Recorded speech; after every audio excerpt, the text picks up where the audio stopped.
Hello, everyone, and welcome into another episode of Sports Betting by Dummies. I am your host, Patty Parlays, and joining me as always, the tan man, the voice of God himself, Dizz. Dizz, welcome in, buddy. Hey, thanks, Patty. Just to be on here. Excited, excited to get back in the MLB train. Oh, okay. Does it have anything to do with the Reds pulling off the victory against the Blue Jays yesterday? There's definitely something to do with that. We'll get deeper into it. It's just a little tease for you. I think I know where this is going, and so we will go there first. Let's talk about the NHL playoffs, Diz, and your Florida Panthers. Dead. Dead. Straight dead. And they play back to back, which is really bad news. Uh, Unbelievable, man. but in the same sense, like, if you think about it, both teams are in Florida. Both teams don't have to travel very far. Um, but When maybe you lose game 3 to go down 3-0, you do not want to play the next day. that is fair. That is fair. But That this is atrocious. this could be a turning point, though, right? If the Panthers come out and win this game tonight, I mean that could be a Then turning they point. lose their momentum because What? they got a day off. I don't know, man. I'd rather have a day off or I'd rather play back to back after you win a game. back to back after a win. Right. And so I'm saying that if you like pull this off because it's back to back after a loss, you're fresh back out there. You know that game's so fresh in your mind. You guys pull off the victory on the road, and then you're coming back home for Game 5. That's true. That's true. But I don't know. I'd rather have back to backs after a win. But I mean, hey, it is what it is. I mean, the Lightning are always going to eliminate us. It is what it is. I knew this was going to happen. We made a lot of money on betting the Lightning and emotionally hedging. So, hey, if we can come back, I'd be juiced. I've already made enough money at this point. Now we just pray. I do still have that Florida Panthers to win in 7 games ticket. So, if something happens against all odds, I'd probably be happier. I would be much happier. What was the value you got on that? Do you remember? No, but I can look real quick. Let's see. Because I wonder what it is now. Well, I do have a Florida Panthers to win the Stanley Cup. I got it at 8-1 odds. I can cash out for 18 cents right now.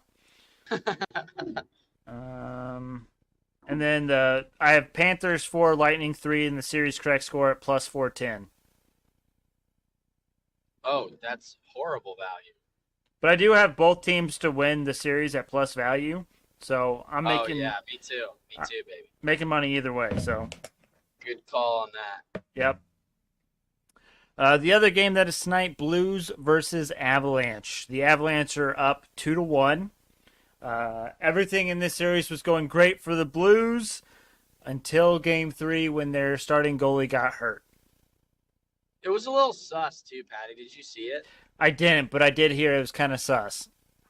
I will say the only kind of saving grace for it was that the Blues guy ran into the goalie, but nonetheless, it was a lot of momentum, a lot of speed being charged at the net.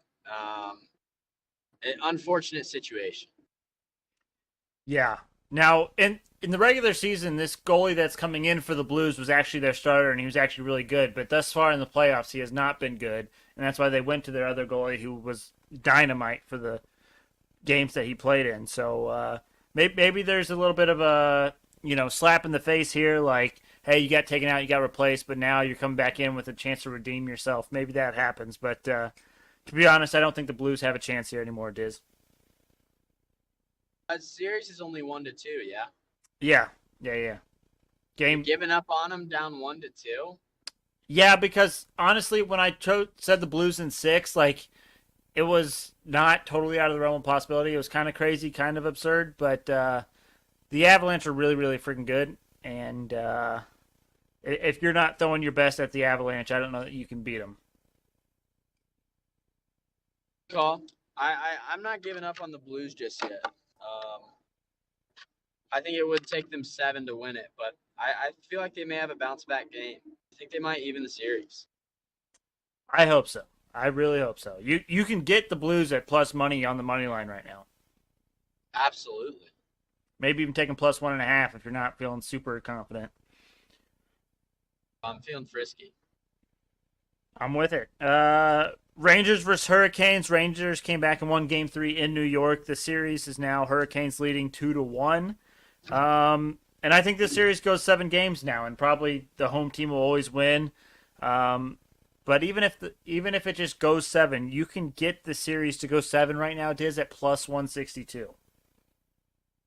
What? Yeah, I think everything in this series screams that this is going 7. So getting it at plus value seems like a gift at this point. I So, would say so. so I definitely took that. So I'm hoping this one goes 7. Also, Diz, an interesting stat is that there hasn't been a game in this series to have more than 4 goals scored in the first 3 games. Now, do you keep riding that train for Game 4, or do you try to get great value and bet the over 5.5? I would think you ride with the trends, but I'm never gonna take an under, especially in playoff hockey. But if there's a trend, yeah, I think you stick to it. I'm surprised, but I agree with you.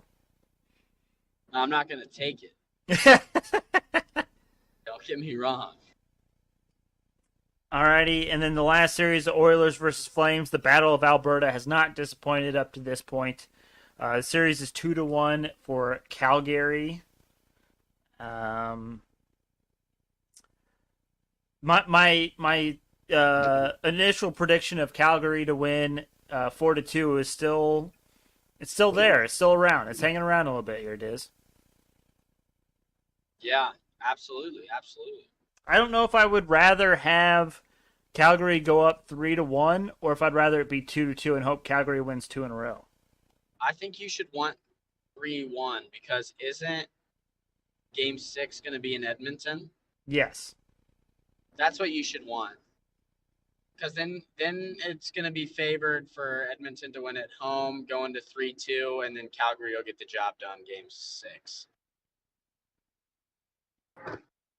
So you think Calgary will win Game 6 on the road? I guess that doesn't matter. Shoot. That would have to happen regardless, so that doesn't matter. Yeah, yeah.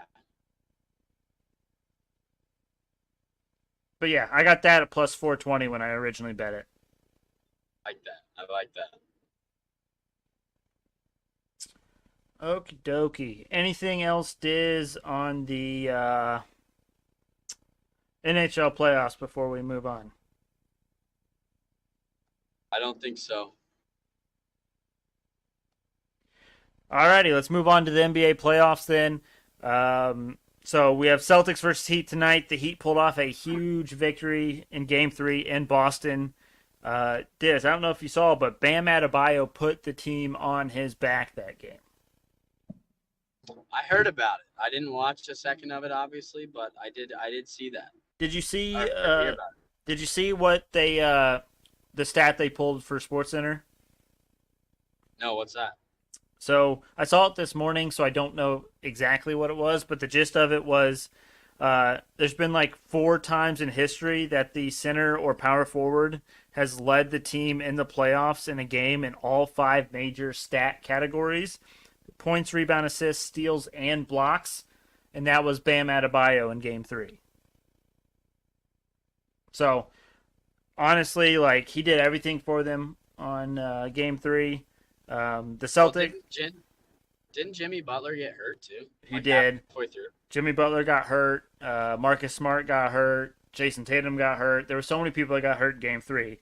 And that leads me to my next point that the Celtics need to stay healthy if they want to win this series. If there's multiple games when Marcus Smart doesn't play, or Jason Tatum has to sit out a game, or Jaylen Brown or whoever, then I don't know that they can beat the Heat. I think the Heat are deep enough that they can handle a few injuries. I know for a fact tonight Tyler Herro is out. I'm going to assume they're not going to play Jimmy Butler tonight. If you're the Heat and you already won 1 game in Boston, and and so it's just going to turn into a 3-game series with you having home court advantage. Why not take the chance and sit out Jimmy Butler this game, let him rest up a little bit, and then bring him in for Game 5 that matters. Like you got to win when you can. Yeah, but you're already without Harrow tonight. Um, you But know, hasn't Hero been playing like dog shit in the playoffs? he hasn't been great, but he's still serviceable. I mean, I don't know. I think you play it conservative. I think you sit Jimmy Butler tonight because if you play him tonight and you guys win tonight, you're not going to sit him in Game 6 like that. It seems counterproductive, or Game 5. Yeah. But I don't know. We'll see. Um, I think the books are assuming that Butler's not going to play because Celtics are 7-point favorites. Holy cow. So I think the books are assuming that it's now 7.5. I wonder if they confirm that Jimmy Butler's out. That's some good value to lay on the Heat even without Jimmy Butler. Yeah, honestly, I was looking more at the total. The total, oh god, it keeps going down. It's 205.5 right now for that total.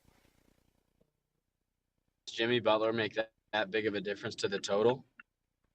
Also, if Marcus Smart doesn't play, isn't he like the best defender in the league? Correct. So I don't think anything has been announced yet for Jimmy Butler or Marcus Smart. But yeah, if Marcus Smart is out, then the over is totally in play. I agree with you on that.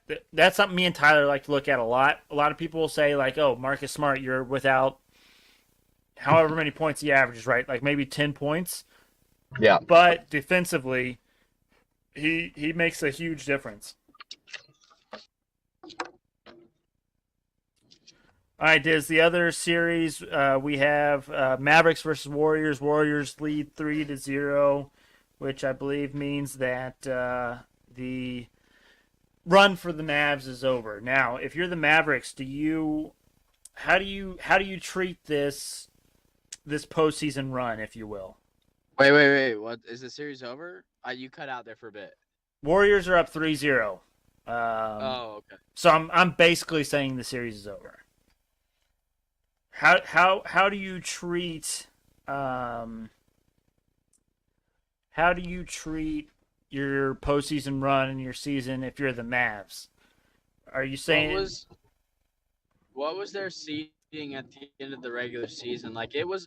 I hate to say that, like they should be content because they didn't win the championship, but weren't they like a mid-tier seed? Like, isn't it a win that they got to the Western Conference Finals to begin with?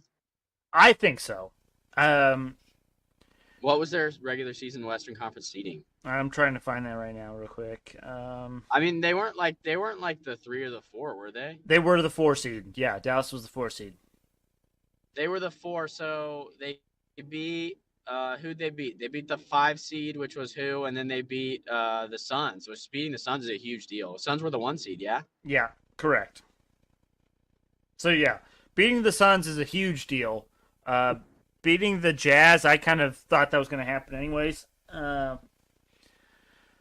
But if you're the Mavs, do you try to go out and add another piece to go along with Luca, or do you focus on bringing back like a Jalen Brunson whose contract is up, and try to keep the pieces that you have right now? I feel like you should always try to improve, especially since they will not be the favorites. I mean, I don't know how any of that works with their free agency and like trading in the NBA and whatnot. It's so much different than other sports. But is there a salary cap in the NBA? I don't even know. Yes. The only I would. the only sport that doesn't have a I, salary I, cap is baseball. I mean, do you think the Mavericks could win it all if they kept their team this year? Probably not. I mean, they're not the most talented team. Luka's a beast, but you got to make moves to try to win the championship, right? Yeah, yeah, I certainly agree. Um, That's an outsider's perspective. I obviously don't know the Mavericks roster as well as you do, but I feel like if you have the capability to make a run for a championship, do it now while the team's as good as it is and after the run they just had. I think losing at this point could be beneficial. Interesting take, but I don't necessarily disagree. Alrighty, let's move on to the PGA Championship. Obviously, this is over now. It concluded yesterday. Congrats to Justin Thomas on the victory. That is his second major victory. Did he win another PGA Championship, Diz? Yeah, I won it like 5 years ago or something. That's what I thought. Yeah. Um, Funny story about this, Patty. I don't know what you had to say. If you want to finish, you can. Nope, you're good. I mean, I had a few other things I was going to talk about, but you can go ahead with yours. So just quick little story. Patty and I went golfing yesterday. We were actually in different groups, but we were golfing while this final round was going on, and I got in my car afterwards. My friend KP was riding with me, Shout out and KP. shout out KP. And I asked him, I was like, "Yo, will you check my ESPN app?" Because I was driving. I was like, "Yo, can you check my ESPN app and see who ended up winning the PGA? If Mito Pereira ended up winning?" And the ESPN app said he finished at 6 under. It had the F, and it said 6 under. So KP told me Mito Pereira won. And by the time we got home, the playoff was still going on, and neither of us realized because the ESPN app said that Mito's round was over. And we got a notification. We both got an ESPN notification like 10 minutes after we got home that Justin Thomas won it in a playoff. And I was like, what the hell? Like, Kyle, why did you tell me that Mito won? And apparently the ESPN app like had a glitch or something. So it showed that Mito Pereira won the PGA championship for like a couple minutes. And of course that was when KP looked at it. So pretty brutal. But apparently his collapse was heinous. And I'm honestly glad I didn't watch it because I hate watching that. Yeah, that was one of the things I was going to touch on. Is apparently Pereira was had a one-stroke lead going into 18, and Yeah, just had to bogey to make it to the playoff, which if you bogey the playoff, you're probably not if you bogey to get to a playoff, you're probably not going to win the playoff like mm-hmm. statistically and momentum wise. But like you just got a bogey, like that's tough to double. Yeah, and apparently he like didn't even take a practice swing. He just walked up to the tee with his driver, no second thoughts about it. Pulled a patty power fades and just smoked one into the water. And Miles said it was a heinous swing, like you could tell it was a nervous swing. Yeah, yeah. And then he was laying three from outside the water, and then from there it was all history. Double bogeyed to not even make the playoff. Patty, did I lose you? Nope, nope. You're here. Hello, hello. Diz? There we go. You got me now. Yeah, I never lost you. You just lost me, apparently. Oh yeah, you just cut off. My only thought too was, even if you go splash on the drive, it's a short par four. You can go up and down and win the tournament, which I get is tough to do from however far out he was. But bogey is not out. Bogey was not a long shot at all. Even after he hit his second one deep, he chipped it through the green or something, right? Yeah, That's tough. yeah. That's really bad. That's really bad. But oh well, maybe we'll see him back in a major championship. Maybe we won't. Who knows? Upset that Z Spot didn't win because you had some juicy value on that man. Yeah, that was my final point. Was our guy Billy Z was in a 3-hole playoff with JT and he couldn't pull it off and ultimately fell. But I think I had him at like 37-1 to win at the beginning of the tournament.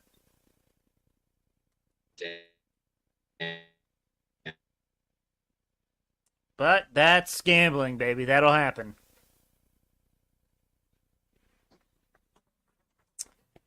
All right, Diz. Anything else for PGA Championship before we move on? I do not believe so. All right, perfect. Let's move on to the Dumbest Dummy Competition. I went 2-4 if you include all the golf plays that finished yesterday. Diz, how did you do on Friday? I went 1-1 over in the Calgary Edmonton game. Of course, we're gonna ride that till it dies. It died yesterday, by the way. Balls. Well, good. It's not one of my dumbest dummies today, so I guess I'm kind of happy about that. So that one hit, and then the Reds series win in Toronto did not hit. But we played well that series. I think a couple bounces could have went our way. We could have won game 2, and we ended up winning game 3. So lost the bet, but still happy with the Reds, man. After that 3-23 start, we've won 8 of 12. We got our next I think 15 of our next 17 games are at Great American Ballpark, which I think is a huge advantage, especially right now since we're getting healthier, we're getting hotter. Um, I think the Reds can make some moves. Now, I'm not saying they're going to make the playoffs. You're not saying they're Uh, going to win the Central like I am? I'm not saying they're going to win the Central. If they do, we're raging, Patty. Because what'd you get them 1,000 to 1 or something? That's correct. Yeah. Um, That's when I'm getting that custom Reds jersey. I think they're already too far behind, and this is what I hate as a Reds fan is we're gonna pop off in July, and it's just not gonna matter because we started 3-23. So I just think typical Reds fashion. I think we're gonna finish middle of the pack, and if we didn't have a stinker of a start, we'd make the playoffs. I think we're, maybe I'm riding the moment a little bit, but we're one of the hottest teams in baseball right now. Yeah, and one of the interesting things is, and this is kind of how backwards thinking I am, but typically for the Reds, you guys are really hot at the beginning of the season, and then you guys fade, right? No, Every year at the beginning of the no, year, no, you no, no, no, no. Every year we start heinously. Last year we lost 9 straight after opening day. Every year it seems like we start off horribly. Then we get hot in July, but it's too little too late. That's what happened last year for sure. And at least from my Reds fandom, it's usually we start out horribly, then get hot in the middle of the season. well, nonetheless, I think this year's different. So I'm feeling good about my Reds to win the NL Central. You shouldn't, but I appreciate you thinking that. But anyways, in the competition, I am down 4.58 units, and Dizz is still up 11.51 units. I need to make up some ground. Pat, if it makes you feel better, I got 2 picks today, and they're both plus value. That doesn't really make me feel better. You're pretty much hitting every dumbest dummy bet that you place, so I don't feel. Well, I'm just saying I'm not playing not to lose. I'm still taking some aggressive picks. Yeah, but I'm gonna need you to lose those, and I'm gonna need to hit at a high rate to even make this thing close. I mean, you are a high volume shooter. Do you have 12 bets today? I have 6. Okay. All juicy, I imagine. Nope. Wow. Diz, you want to go ahead and give us yours? Yeah, sure thing. I like the Blues to get a bounce back win. It's also a value pick, plus 145. I think it's going to be close coming down to the wire. I think it's going to be fun to watch the end of it. So I'm taking it at plus 145 money line. And then I got a Reds Cubs same game parlay. Really? I got a profit boost on DraftKings, which I don't know if you want to allow a profit boost. Because it was one of those mystery profit boosts where you kind of everyone gets a different one based off how lucky you got or whatever. Mm-hmm. So I got a 25% profit boost. I got it at plus 593, but I think without the profit boost, it's closer to plus 500. So your call on that either way. But I like the Reds to win this game at home. Vlad Gutierrez on the mound hasn't had the best season, but he's really one of our better pitchers. So I'm riding that. I'm trusting Vlad. I'm trusting us to get hot at Great American Ballpark. So I'm liking that we're going to win this game. Love that we're at plus money at how hot we are right now. I got Votto to get a hit. He hit the game-winning homer last night in the 8th inning. Votto is such a streaky player historically. Whenever he's hot, and whenever he's cold, he's cold. This season, he has been ice cold. Patty called it out last podcast, but he's coming back from injury. He just had a great series in his hometown of Toronto. I think Votto's going to get hot, and I think he's going to mash a lot of hits, a lot of home runs back at Great American Ballpark. So I got Votto to get a hit, and then I got no runs second inning. That is my same game parlay. If all of those hit, I'm going to have a fat 6-1 return. Okay. I love it. That's what I got, Patty. So the first one of my competition bets is actually Cubs first five money line versus the Reds. Hell shit. And do you know why that is? You think Vlad Gutierrez is dog shit? Has nothing to do with Vlad Gutierrez. Is the Cubs pitcher a beast? The Cubs pitcher is a left-hander. That means Votto may not get a hit. Son of a b. Votto is night and day against lefty righty. If you're ever taking a baseball bet, you need to look at whether the starter is a lefty or a righty, and you need to look at the lefty-righty splits for pitchers, or for the hitting teams against pitchers. Because you would be shocked at how many teams can hit one pitcher but not the other. Reds are one of them. The Reds are one of them. The Reds are a top 10 hitting team against righties, and I believe they are a top or bottom 5 team against left-handers. So, something to keep an eye on going forward. Then I'm taking Cardinals first five money line versus the Blue Jays. Cardinals are super hot. And the Blue Jays, they just lost to the Reds yesterday. And they were in Toronto yesterday. And now they have to come to... actually, I don't... Hold on. Let me...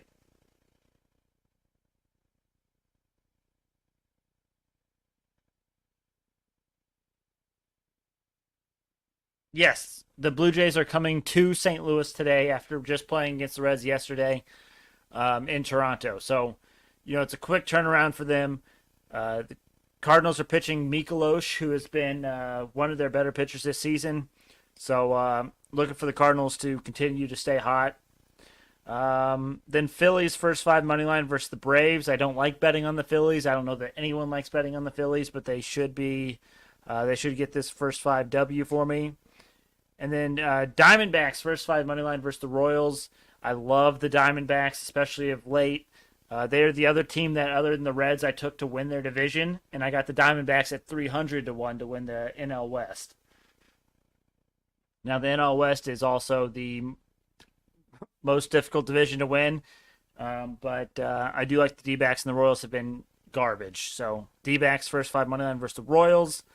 And then I'm taking the Brewers first five plus a half versus the Padres. And then I'm taking the A's first five plus a half versus the Mariners. So there's a little six-piece for you, Dizz. All right, let's go to group best bets. We went 3-0 on Friday. So last week we went 3-0, 1-2, and then 3-0. So a couple good days. So as a group, we are up 3.79 units. Diz, what tickles your fancy today? I think we lost Diz. It's not great. It's hard to do group best bets when I'm the only one here. And my... there we go. All right. I don't know that Diz will approve of this, but I might look to go to the Lightning tonight to close out the series. Let's see here. See what kind of value we're getting on that. Let's see. Okay, so we will take the Lightning at minus 122 to finish out that series. Let's see. Let's go to the NBA.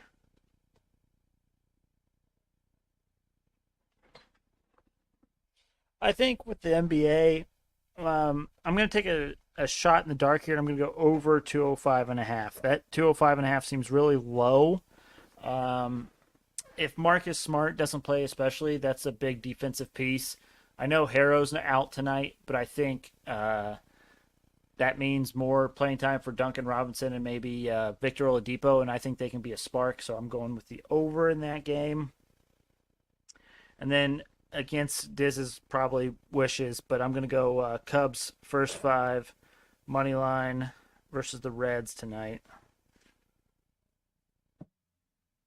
So to recap, That is the Lightning money line, the Cubs first five money line, and the over 2.5 in the Miami Heat and Boston Celtics game. Alrighty, and that leaves us with the Hail Mary parlay of the day. And since nobody is here to guess the value, I will just give it to you all. It is $1 to win $932.52. And it is all in the MLB. And I think I took every MLB game today because I was really feeling myself. So the first game, I have Rockies first five plus a half versus the Pirates. Cubs first five money line versus the Reds. Yankees first five minus 1.5 versus the Orioles. Yes, I did say minus 1.5 because it is that skewed of a game. You had to take minus 1.5 to get any kind of value. Dodgers first five minus a half versus the Nationals. Phillies first five money line versus the Braves. Twins first five minus a half versus the Tigers. Cardinals first five money line versus the Blue Jays. Astros first five minus a half versus the Guardians. D-backs first five money line versus the Royals. A's first five plus a half versus the Mariners. Brewers first five plus a half versus the Padres. And finally, Giants first five money line versus the Mets. Alrighty, well, thank you everyone for listening. We really appreciate it. Make sure you check us out on Twitter and Instagram at SportsBetByDumb. Also, make sure you check us out on YouTube. You can watch us live. You can chat with us. You can give us live insight. You go to youtube.com, search in the search bar for Sports Betting by Dummies. Look for the black and yellow logo. Black and yellow logo. You cannot miss it. And to give you guys a little bit of a tease, it is May. We are in Indy, so that means on Friday will probably be, not only is it Carb Day here at the Indianapolis Motor Speedway, but we will be talking about the Indy 500 and giving out picks for that. So hopefully everyone has a nice, profitable start to their week, and we will see you all on Wednesday.